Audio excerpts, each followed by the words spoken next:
বন্ধুরা অনেকে চাচ্ছেন যে একটা অজু করার জন্য আলাদা প্লেস তৈরি করবেন, তাদের জন্য মূলত এই চমৎকার অজু বেসিনটি কিন্তু নিয়ে আসছে ড্রিম বাথ। দেখতে পাচ্ছেন কত সুন্দর।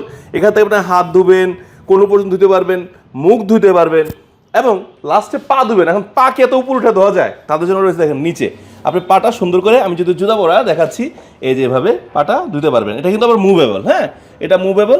আপনার একটা টুল বা চেয়ারে বসে মুরব্বি যারা আছেন মাজা ব্যথার কারণে উজু করতে পারেন না, কষ্ট হয়, বাসায় তো আসলে মসজিদের মতো, আমার দিকে তাকান, আমাদের ক্যামেরা ধরেন, তো বাসায় তো মসজিদের মতো টুল থাকে না যে আমরা বসে উজু করব।